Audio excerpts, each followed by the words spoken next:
Episode 12. Leslie Dillon Part 2. Aster Motel and the Man from Batavia. But the LAPD wouldn't throw in the towel with Dillon yet.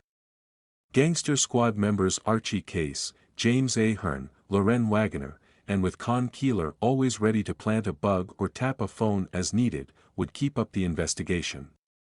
Starting with Dillon's suspicious activity at the A1 trailer park, they decided to question park owner Jiggs Moore.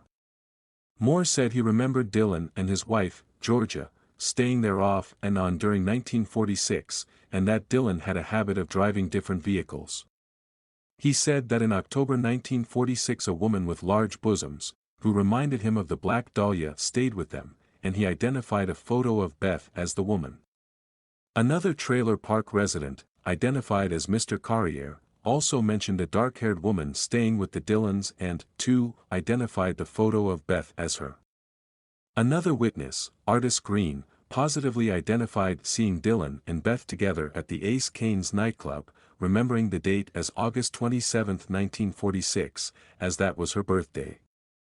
Detectives remembered Dillon's mother, Mamie, having referenced an Aster Motel in interviews. The Aster Motel was their next stop. The Astor had changed owners since 1947, but they quickly tracked down the owner at the time, Henry Hubert Hoffman, who would be added to the list of suspects. Hoffman had already done time in Leavenworth for mail fraud. He reported that on the morning of what he believed to be January 15, 1947, he found a bloody mess in room 3. Blood and feces were splattered over the floor and walls in the main room and bathroom. The mattress, sheets, and blankets were stained with blood. He insisted on cleaning the mess himself, having to soak the sheets in a bucket before laundering them. Raising Officer Ahern's suspicions, he said, "I was suspicious on my part of Hoffman, because of the fact that, although he didn't have the habit of cleaning the place up, he was very determined that he be the one to clean this place up." Investigators confirmed his story by interviewing his remarried ex-wife, Clora, now Clora Sartain, who had been present at the time, and added that she had seen footprints in the feces and blood that appeared to be from men's shoes. Clora added that on the same day, she found a bundle of clothes, wrapped in brown paper and tied with a cord, in room 9. The bundle consisted of a blouse and skirt, small-sized, and pair of men's shorts. The clothing was stained in blood. Due to the small size of the women's clothes, Clora initially planned to launder them and give them to her daughter, but instead burned them at Hoffman's command. Investigators asked Clora what she thought had happened in room 3. She responded, "Well, I thought some sex fiend had been in that room." Clora admitted that soon after the incident, police came by asking about an Army sergeant wanted in connection to the Black Dahlia. Due to Hoffman's previous incarceration and other problems with the law, including a recent charge for a domestic disturbance that he spent a night in jail for, Clora said nothing about the bloody, fecal mess to the police. Hoffman admitted he kept his mouth shut, too, because he didn't want more trouble with the law. Lila Durant, Aster Motel maid, confirmed both the state of the room and the clothes. She thought the men's shorts looked like they had been used to clean the floor and had a blood-soaked crotch. She also said the stain of blood on the mattress was about the size of a large clock. Also questioned were Clora's brother, Bert Mormon, and his wife, Betty Jo. They had stayed at the Astor from January 7 to around January 18, 1947. Bert said this about the bloody blankets. "It looked like somebody had taken a gallon of red paint and poured it over those blankets." He remembered seeing Clora showing Betty Jo the blood-stained clothes before she put them in the incinerator. Bert further commented, "I worked in a mortuary. We used to drain bodies of blood. We used to drain off half of it and then put in the other fluid. I thought that the blood on this mattress would be what a human body would probably contain. It was that much. The smell there at that time was enough to drive you out, even though the cabin had been cleaned up." Another ex-mortuary worker and one who was at the motel during the time of the murder, I wonder why Bert was never listed as an official suspect. Maybe he had a sense of honesty about him. Ahern said this about Bert. He's a very precise witness, this fellow Mormon. You can't shake him on anything. He is very determined on what he saw. Betty Jo confirmed everything, including seeing Clora taking the bloody clothes to the incinerator and the footprints in the feces. Although she couldn't recall the exact room, she drew a diagram, showing that the blood in the bathroom was pooled near the shower door. When questioned about Leslie Dillon, Hoffman and Clora were less helpful, possibly deceptive, even. First, Clora assured investigators that she had the motel registration cards in storage and told them she'd have them ready the next day. However, when investigators returned, she told them she had burned registration cards from 1947 only the previous month. Hoffman couldn't remember Leslie Dillon being there before March or April of '47.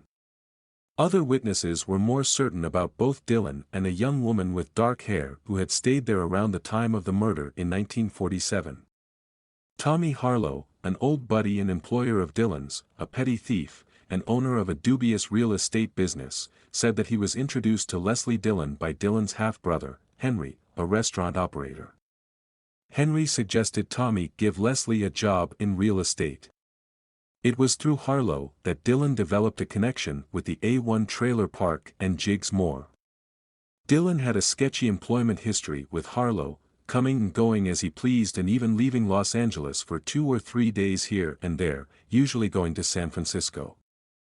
Dillon worked for Harlow from December 1946 through January 1947, and stated that Dillon lived in a blue trailer at Dillon's wife's aunt's house on South Crenshaw during this time.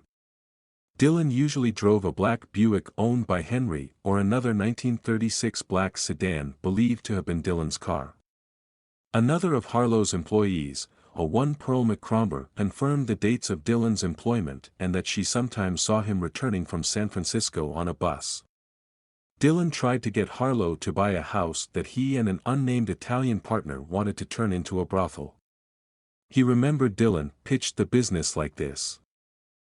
My buddy and I will operate the house and get the girls.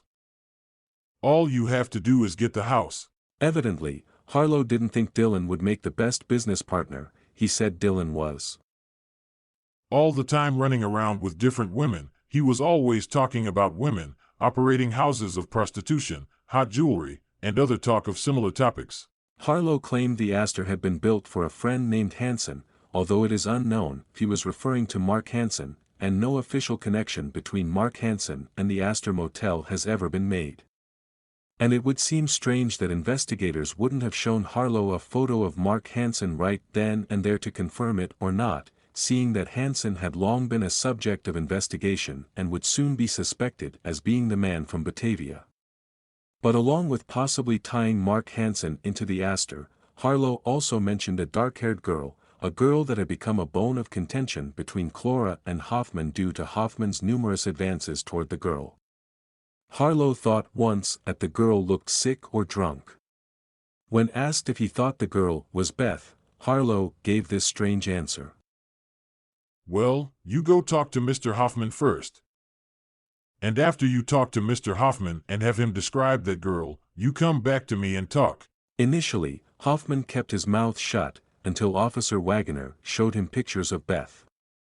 In Wagoner's own words, I had 2 pictures of Elizabeth Short in my pocket, and we were sitting in the car talking. I pulled these pictures out, and he was sitting in the back seat. I had them in my hand, I was hitting them on the seat, and he said, "Let me see that picture." I showed him the picture. He asked me, "Why didn't you ever show me this picture before? This is the girl that was there at that motel." Hoffman said on or around January 9, 1947, the dark-haired girl came to the Aster Motel. She possibly stayed in room 9, and ran out of money after a couple days. Once, Hoffman saw her on the bed, naked, covered only by a sheet. He claimed to have sat next to her. Running his fingers through her hair, he tried to get her to have sex with him. But she denied his advances. Hoffman then stated he thought the girl was the Black Dahlia, and that she had been killed at the Astor. He said. Now that I recognize this picture, I believe that the Black Dahlia was killed at the Aster Motel. Officer Wagoner asked his reasons. Because of the bloody clothing and the bloody sheets. Living across the street from the Astor was an old man named James Hurst who said the girl resembled Elizabeth Short. He said she once came to him and asked him for money. He thought she looked desperate and had been crying for a week, so he gave her 50 cents. Hurst also related a strange story that a resident of the motel was outside his motel room and looked ill. Someone pushed the sick man back into the motel room, and he heard someone say something about calling him a doctor. A man arrived who Hurst thought was a doctor, but he refused to enter the room or to help the sick man.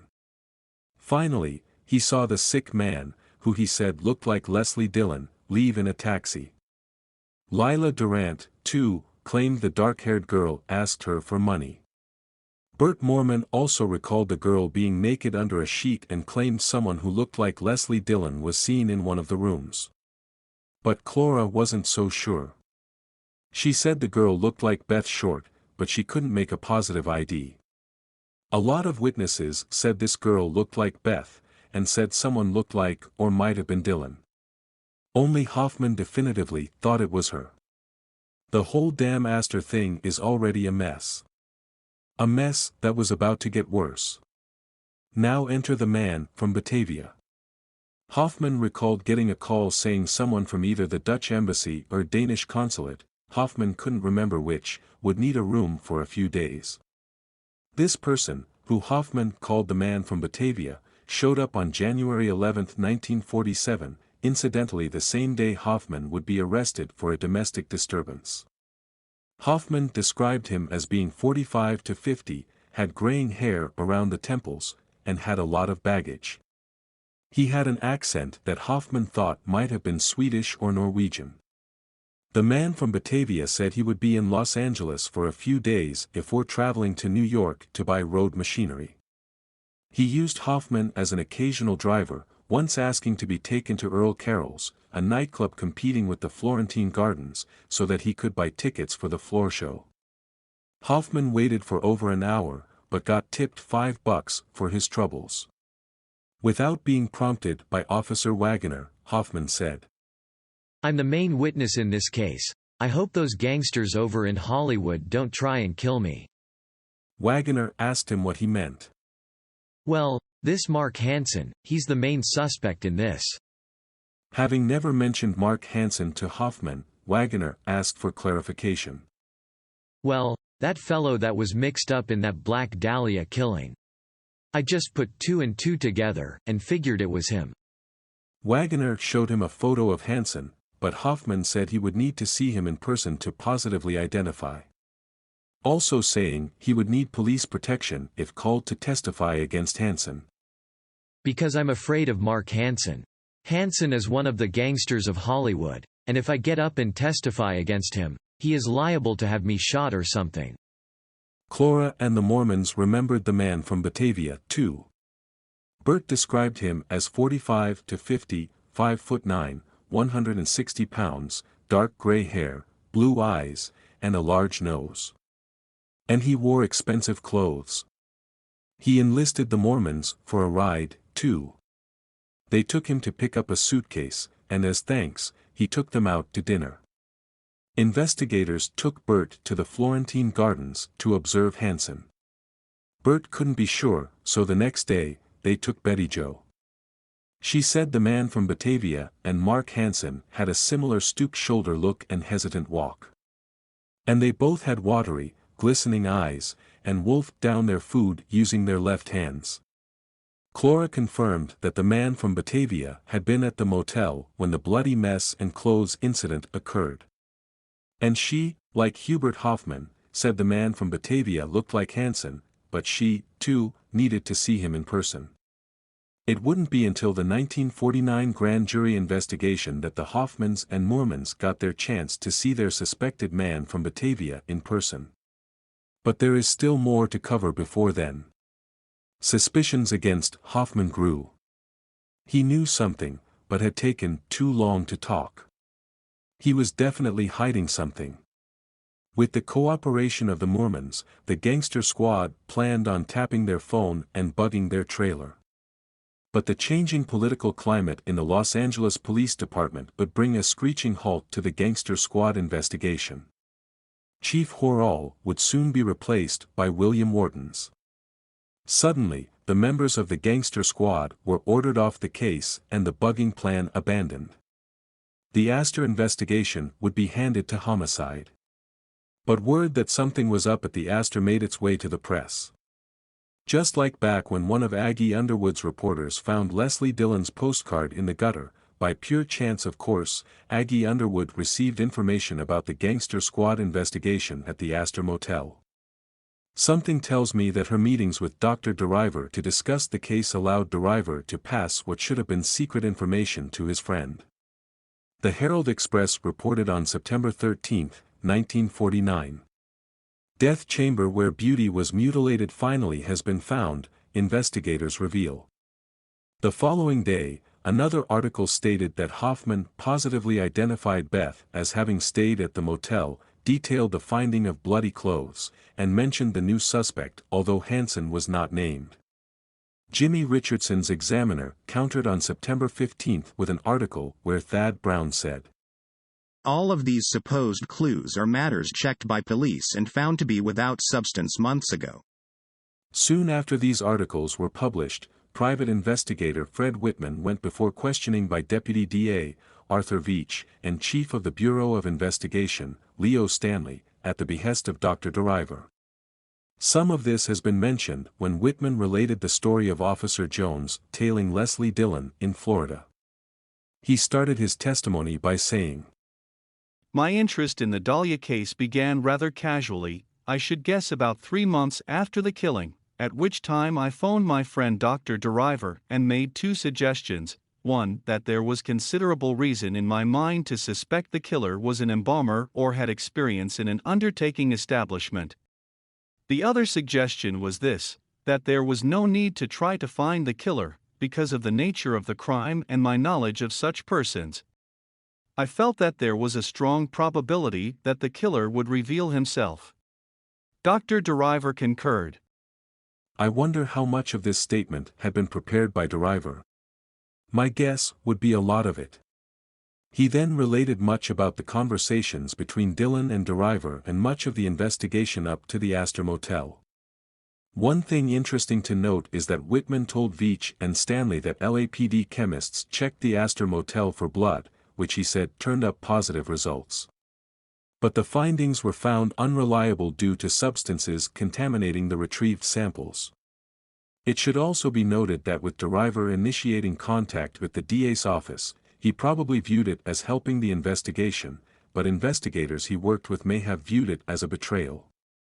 A unit like the Gangster Squad that operated largely under the direct command of Chief Harlow, had a small number of officers, operated with few resources, and existed in a dangerous, violent world where a mafia hitman might have been lurking in every shadow, would always have been running a razor-thin line between upholding the law and breaking it. They would not have liked their tactics being brought to the DA's office by a private dick helping his psychiatrist friend salvage his case and deteriorating reputation with the police force. As speculated by DeRiver's daughter, Jacque Daniel, in her book, Curse of the Black Dahlia, she detailed what she thought was evidence of police intimidation and harassment by what she believed were rogue officers working to suppress her father's work in the Black Dahlia investigation by covering up police corruption and possibly the murder. It could just as easily be explained by what they may have seen as a betrayal by DeRiver.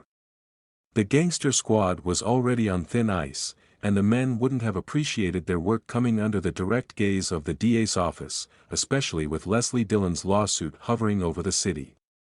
Someone would have to pay the piper, and from a quote by Sergeant O'Mara, who had already played a large part in the investigation and treatment of Dillon. "We did a lot of things that we'd get indicted for today." And with Harlow out of the picture, the unit would soon be changed and absorbed into what would be called the Intelligence Division. I can imagine that the members of the squad were concerned about more than their police careers. So, it can be understood if members of the Gangster Squad wouldn't have been too happy with DeRiver. Although members of the squad called to testify before the grand jury spoke highly of Driver and supported his case against Dillon. With the 1949 grand jury looming on the horizon, and the bad press from the Dillon fiasco still in recent memory, something had to be done with Dillon. Whatever efforts officials used to sugar him up had failed, and he was demanding $100,000 in court for his treatment. Efforts to definitively place him in Los Angeles at the time of the murder officially failed, although there are tight windows of opportunity for Dillon to have been in the area. Including what some researchers, including Piu Eatwell, see as a timeframe between January 8 and the afternoon of January 15 when a one Phil Compoli claimed to have seen him, although it is not stated whether it was just visual confirmation or if they directly communicated. On January 16, 1947, Shirley Anderson claimed to have seen him at his San Francisco apartment.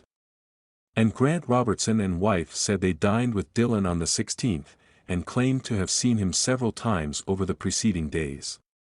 Robertson added that Dillon had been driving a black Ford when they saw him.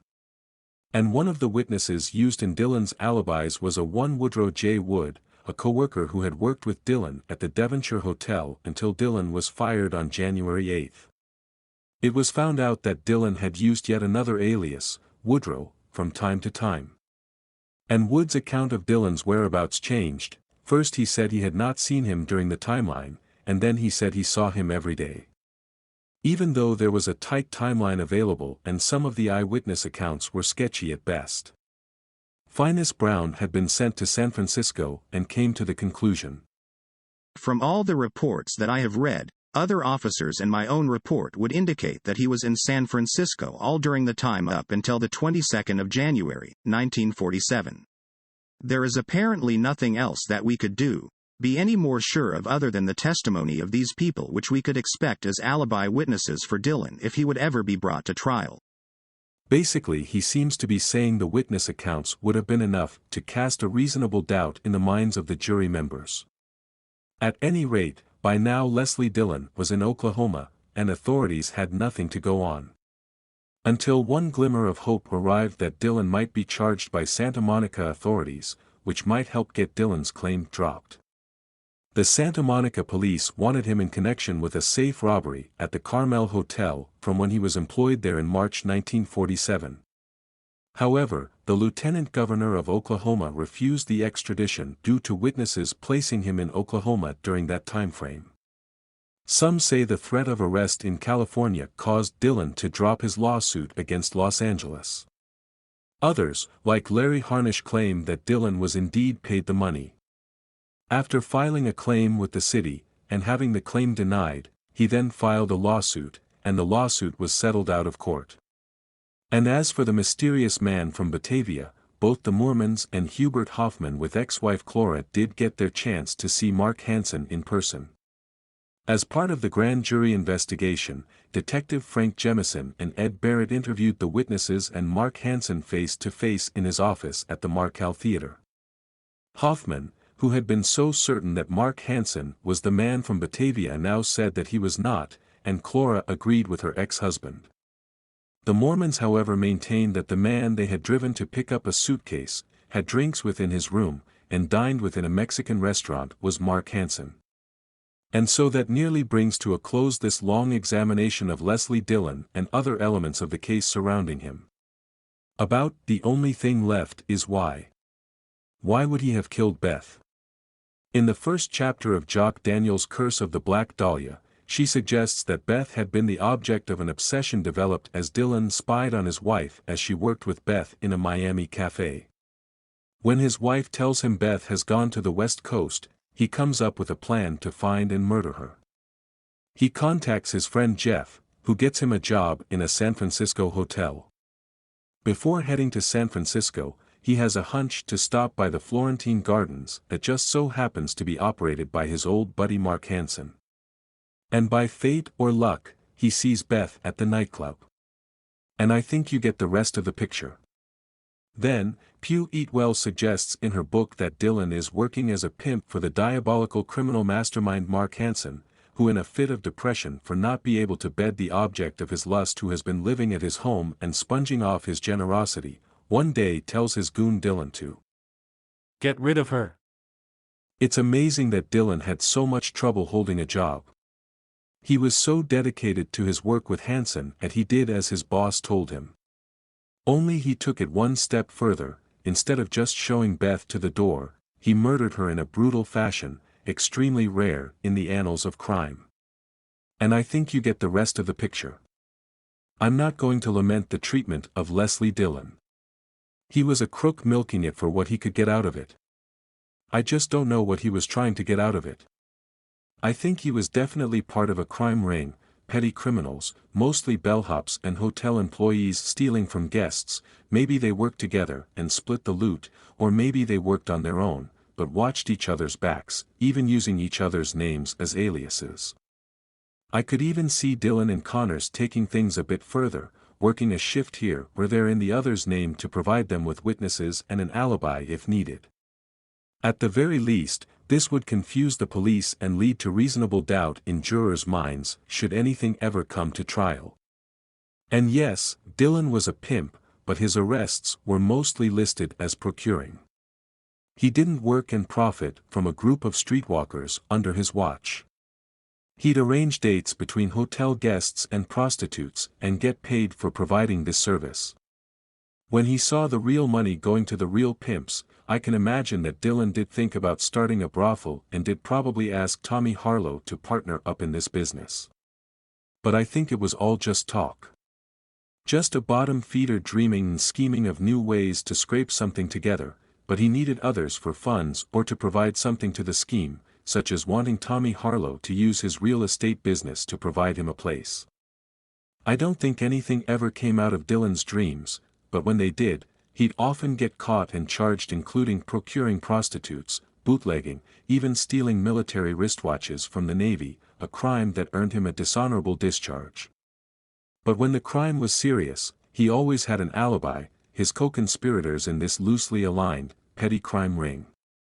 But that wouldn't explain actual work records, confirming his presence.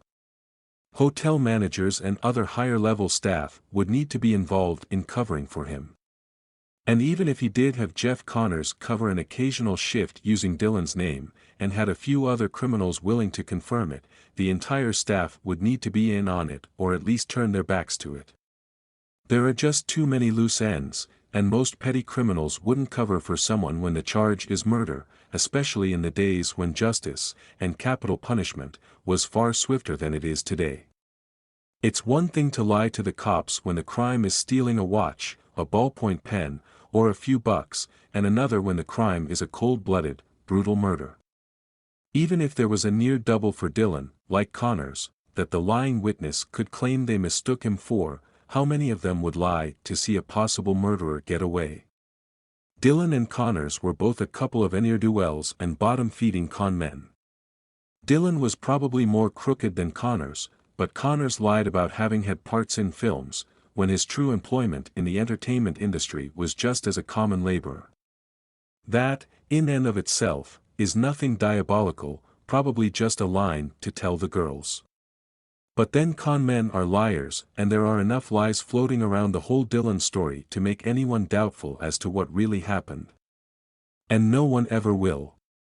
Although Deriver and members of the Gangster Squad believed Dillon did it for the rest of their lives.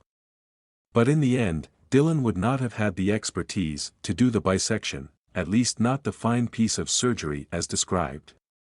He could have cut her in half, but not as cleanly and precisely as it was. There was something fishy about the way Dillon handled the whole situation. Both he and Connors looked like they were having a good time during questioning. Would Dillon have had the foresight and brains to plan a con job the moment he knew police were watching him? Why would he have still gone to a meeting with Deriver all the way to Las Vegas? Why would he have taken a pair of women's shoes only to leave them behind where they would have been found? Why would he have taken a dog leash, hundreds of phenobarbital pills, and razor blades to a meeting with the doctor, who supposedly was a potential employer? J.J. O'Mara recalled how Dillon would sneak around the resort in the early mornings. Was he just creeping around, or was he checking for any strange faces tailing him? And remember the statements made by O'Mara that Dillon was an individual that I have never seen the likes of before, and will probably never see again. His facial expression would change, and his temperaments would change, very quickly. He was not a stupid person. In fact, he was super cunning. He would shoot a few statements and watch your reactions. He was very, very clever, in my opinion. You had to more or less spar with him, box with him. And was Dillon only too ready to drop his pants at Driver's request? He definitely knew how to push the doctor's buttons. Remember the conversation between Dillon and Driver that went like, Dr. Driver, the trouble with this is that you first reach your own conclusions about this case, and then you try to dig up things to prove that your conclusions are correct. What do you think I am, a child? What do you mean by talking to me that way? I'm a person who has been around. This is all highly speculative on my part to think that Dillon was trying to con Driver. But he had contacted the doctor in relation to an article where Driver suggested the killer would boast about the murder. At the very least, I think Dillon was using this to try to sell an article using his communications with Driver to seal the deal. But then he, of his own volition or by pure chance, ensnared Driver in a trap created from Driver's own ego and ran with it.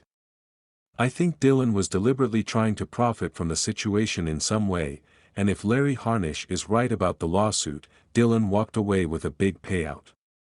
The only thing still holding Dillon to the Dillon did it theory is a slight window of opportunity that Dillon theorists believe was never accounted for during the timeline. Even investigators were not willing to say positively, with 100% certainty, that Dillon was in San Francisco. Larry Harnish, who believes Dillon was cleared and proven to have been in San Francisco, has a photo from the Los Angeles District Attorney's files from their Black Dahlia investigation. He shows it on his LA Daily Mirror website. It is listed as item number 10 and reads as follows. Some people believe that Dillon has never been able to establish an alibi for the period of time involved. In this regard, it has been found by investigators that statements and evidence indicate that Dillon was probably in the city of San Francisco during the period of this murder. The key word is probably. The only thing this theory has to go on is that Dillon was probably in San Francisco during the period of this murder. Probably. That still only means that Dillon was possibly in Los Angeles at the time of the murder, but when you look at the other facts, this tiny sliver of possibility doesn't hold up to scrutiny. You have a case where even the lead investigator made up his own past and lived under an alias. Why Driver changed his name from Israel or Israel to Driver is known only to him. Driver's daughter, Jacque Daniel, speculates in her book Curse of the Black Dahlia, chapter In Search of Self, that it might have been to cover up the Jewish roots of the family tree. Or perhaps he changed the name due to his being ashamed because of some disgrace upon the family name caused by his father. Whatever the reason or reasons, antisemitism would have been a viable reason to keep Jewish heritage a secret, especially in the pre-World War II days when Nazism and fascism were on the rise. But soon after the Dillon debacle blew up, Driver's training and credentials came under scrutiny. But the complete Driver story is one for another day. As for Mark Hansen, there is only speculation connecting him to Dillon, nothing provable. The man from Batavia is only believable if you buy the stories of the Hoffmans and Mormons. If Mark Hansen was the man from Batavia, why were the Mormons and Hoffman driving him around? If he was that well known as an underworld figure, as Hoffman said, why would he be showing his face and using an alias when witnesses would have known him? Why would he even be renting a motel room showing his face, even if using an alias? Soon after the Black Dahlia murder, Mark Hansen's home was bugged, Finus Brown said. About 6 recordings altogether, large recordings, which are turn on, turn off. There were undercover operations going on at the Florentine Gardens and even in his home. Mark Hansen was in complete cooperation. When Lola Titus shot him, she called him a damn cop lover. After the Titus shooting, Hansen's 6024 Carlos Avenue bungalow was searched for any signs that a murder had been committed there. Brown said. Jones of the crime lab went over the whole house, checked for blood in other rooms. During the time that I went out there, I have checked myself, the various rooms, when the opportunity presented itself, to check bathrooms and such. Brown admitted that the search for blood was due to the Black Dahlia investigation. Hansen was even investigated along with jewelry store owner Bill Miller as part of a scheme to switch valuable jewels with low-grade stones. Hansen allowed police to bug his house. But nothing came of that either. Hansen was in complete cooperation with investigations going on at the Florentine Gardens and his home. He was never charged with any crime, none at all. Nothing suggests that he was involved in organized crime except for the gambling room operated by Jimmy Utley at the Florentine Gardens, and that would most likely have been money paid to keep his mouth shut. And remember, Mark Hansen was not the owner of the Florentine Gardens, he was just the manager. Mark Hansen was a police informant working with Finus Brown, who was working on his own undercover operation in cooperation with other undercover operations. The Florentine Gardens was a popular place with a mob presence, but only in the background, and seemingly only related to illegal gambling on a small scale. Mark Hansen was so low on anyone's radar that the mob barely even noticed him. If he had any real power in organized crime, he would have disappeared had anyone with any power suspected him as being an informant. Only Lola Titus tried to take him out, but she had obvious mental issues. Finus Brown most likely wasn't involved in anything illegal along with Mark Hansen. Mark Hansen wouldn't have needed a bagman. Harry Hansen is usually credited with being the lead investigator on the Black Dahlia case, but Finus Brown did most of the legwork and traveled to investigate clues and suspects. Even modern researchers Steve Hodel and Larry Harnish seem to agree that Finus Brown was not corrupt. Harnish wrote on his website, I should emphasize that all of the retired LAPD officers spoke highly of homicide detective Finus Brown and his brother Thad, who was named acting police chief after the death of William H. Parker. The idea that Finus Brown could be involved in any sort of corruption or misconduct was absurd as far as they were concerned. And rather insulting to his memory, in their opinion. And Steve Hodel on page 409 of Black Dahlia Avenger 2 writes, rest in peace, when telling the birth and death dates of Finus Brown. I believe the innocence of Finus Brown of any police corruption in the Black Dahlia case is one of the few things that Steve Hodel and Larry Harnish seem to agree on. The final subject is the Aster Motel. For one, I do not believe that Beth was murdered in any hotel or motel. The murder and bisection must have taken place in a location of complete privacy where the killer also had complete control. The Aster Motel is the sort of place where no one has privacy or control of their surroundings. Too many ears listening and too many eyes watching. The killer washed and meticulously scrubbed Beth's body clean. I doubt he or she would have just bled her corpse out onto the floor and mattress, only to then thoroughly clean her. The amount of feces on the floor also doesn't make sense with what is known about the murder. There is enough to suggest that someone was either murdered or seriously injured at the Astor.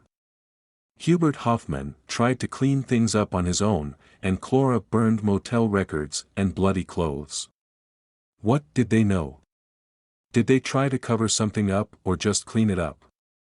Hoffman would have feared any police investigation due to his ex-con status. The witness across the street, James Hurst, reported seeing someone who he thought may have been ill and that a doctor had been sent for. That suggests a medical emergency may have occurred, although it's highly doubtful that the ill man would have been able to leave in a taxi, as Hurst also reported. And as for the witnesses claiming the woman they saw at the Astor was Beth. None of the witnesses knew her in life, were only identifying her through photos, and most of their statements suggested they were not sure. Hurst said the woman resembled Elizabeth Short, and Clara said she looked like her. Only Hoffman said it was the Black Dahlia. And the witness statements that Dillon had been seen at the Astor were no more certain.